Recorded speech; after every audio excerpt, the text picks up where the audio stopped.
Good morning. This is Tyler Blatt with Keller Williams Advantage Real Estate. Daniel Zavodney with ZCI Residential. And this is our second installment of Ask a Local Expert. So today, Daniel, we're going to be talking about the importance of property inspections. And, that's really one of the things that you specialize in. So I'm going to kind of let you take it away. Sure. And that's a good question because it's a lot of times people don't think about getting regular property inspections. You wait until something goes wrong and then you try to figure out what the problem is and how to fix it. Over the years, we've found it's much better in most areas of life to be proactive rather than reactive, which means, even if it's annual, we recommend biannual, especially in Ohio where we are because we have, the spring storms and we have the fall storms. So that's really what we specialize in is exterior restoration, especially with insurance claims. So people who have us regularly monitoring their property have a much better claims experience because we're able to document the property, what it looked like along the way, and then if a storm hits, hey, this is exactly what it looks like after. Here's all the differences, here's all the damages. It makes the claims experience far easier because it's undeniable evidence. Another thing that's really beneficial with property inspections is that you get a closer eye that's a trained eye. And I'm going to share my screen here.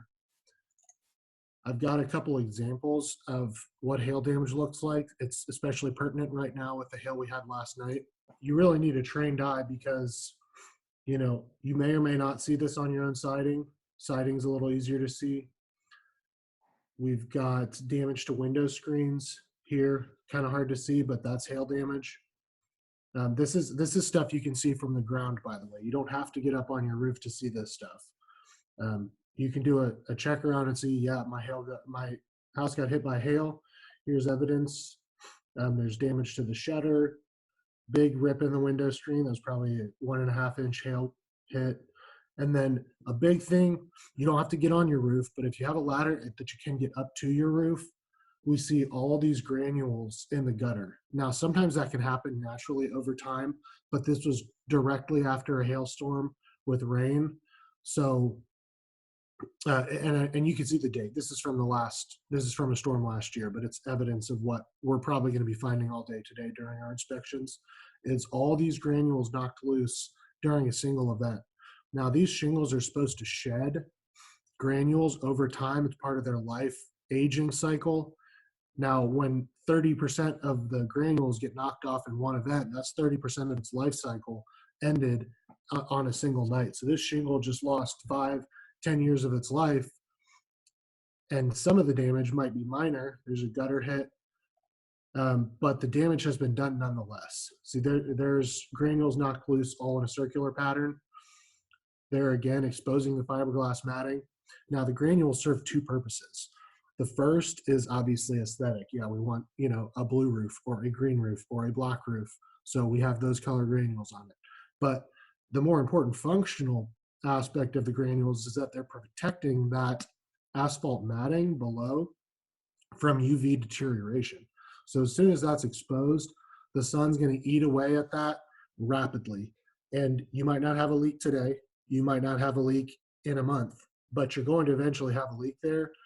And at that point, it's probably going to be too late to have your insurance take care of it because it might be 2-3 years down the road, depending on your policy and your statutes. So Daniel, let me stop you for a second. How do you tell that this kind of loss of granules took place in a single event as opposed to this took place over several years if the roof's older? Well, and that's a good question. And you can't always tell. Sometimes the gutters aren't pitched properly and it allows it to build up. But what we do when we're analyzing a post-storm event is the same way an engineer would look at it or a scientist. We take, all the evidence, all the data, and does it fit this story from the storm last night? Is the damage, from the direction of the wind? Is the granule amount here greater than we would expect to see with a roof this size with water flowing at certain rates. And when everything points toward one answer, then that's our story of the storm. Yeah, this likely happened all last night. It's not, guaranteed. We're not saying it's 100%, but when it all points in that direction and it's all like fits into the same narrative, then we make our educated best guess. And unless someone can prove otherwise, that's the best answer we have. And that's the same way the insurance company is going to look at it. Yeah, it all fits in this story. So kind of on that same vein then, what are some steps that homeowners can take to be proactive in ensuring that they know what the condition of the roof was before a storm ever happens, and then, again, after a storm? Right. And another good question, and that just goes back to the inspections, the regular inspections. We're not going to charge you to be, you know, to come out and give you a professional inspection, because then you're in our system and we know that you're going to be taken care of when a storm does hit. We know that it's much more valuable for us and for you to have that pre-storm inspection at no upfront cost, and know that when a storm does hit, we have everything spelled out, we have everything documented, and it creates a lot less headache for the homeowner and a lot less work for us when we've already put in that work ahead of time. A lot of these might not look like much, and to the untrained eye, you might not even see them on your roof. It looks fine. I didn't lose shingles. There's no holes in my roof, but the damage, like I said, has been done. Even if it's going to lie dormant for years, it's something that, we see the marks all over it. The shingles are damaged, and this roof did get fully approved, fully replaced. We replaced their siding, we replaced the window screens. They had some gutters approved. But it took some fighting, and I didn't have before pictures, so there was a lot more arguing involved, but we took care of the client. We got them all fixed up, and their house looks great. But it's just a testament to the two things I've been harping on: pre-storm inspections and having a professional trained eye look at your property after the storm. And then I'll jump back real quick, because it's valuable as part of the pre-storm or post-storm or annual inspections, whatever we're going to call them.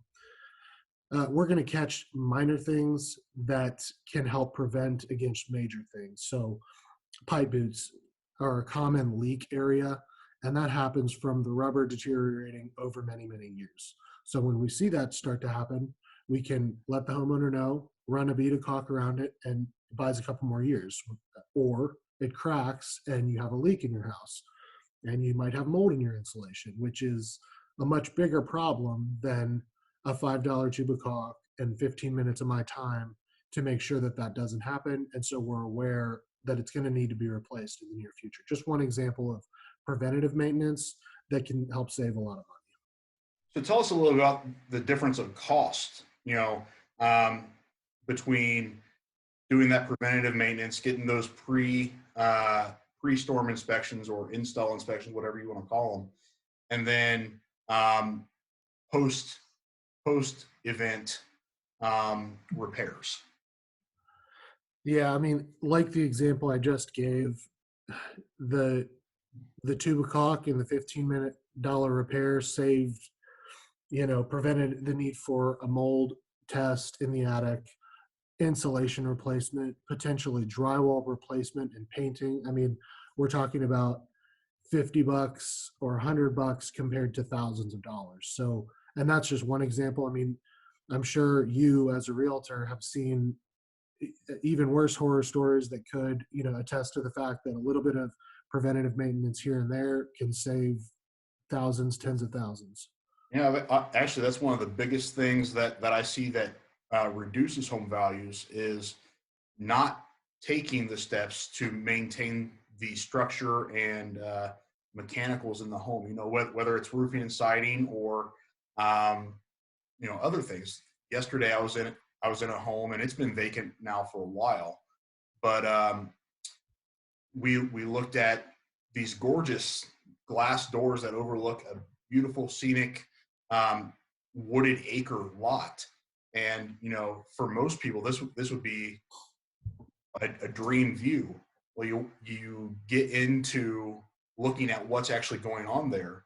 And when the doors were installed, and they've been there for a long time, I don't know if it was original install or sometime since. The home was built in the 50s, so they've been there for a while anyway.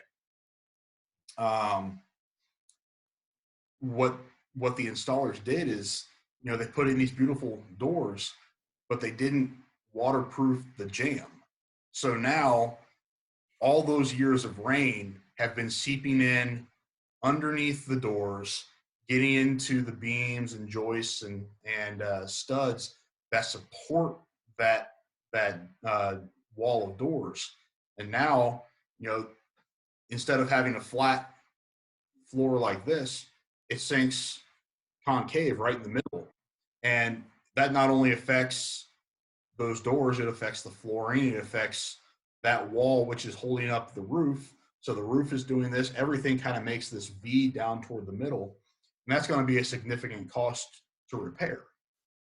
Compared to the cost of a couple door jamb, waterproofing. Right.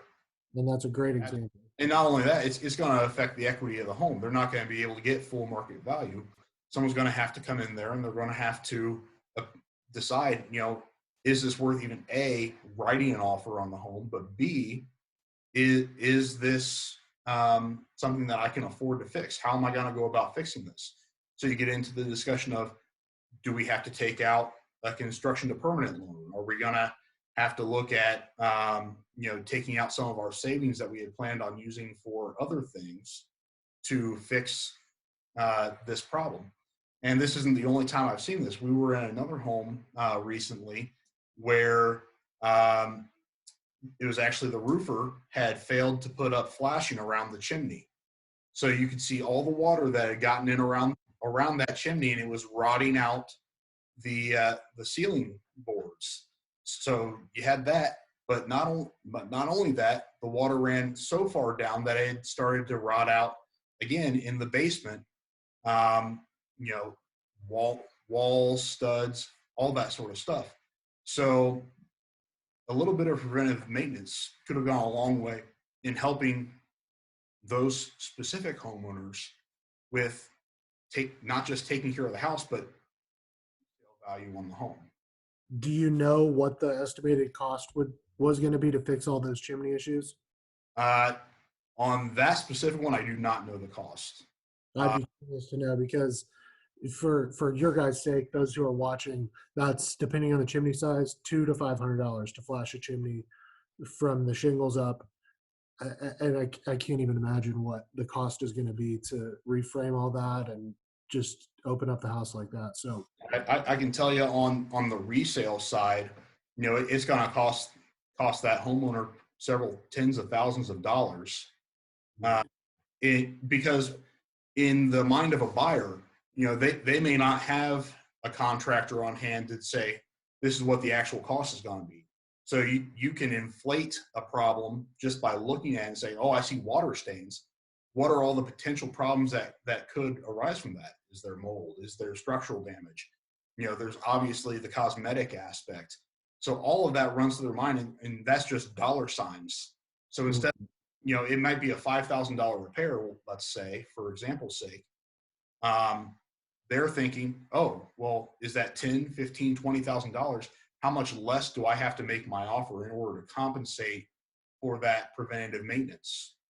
And ultimately, it comes down to, are they even going to be able to write an offer knowing that those problems exist?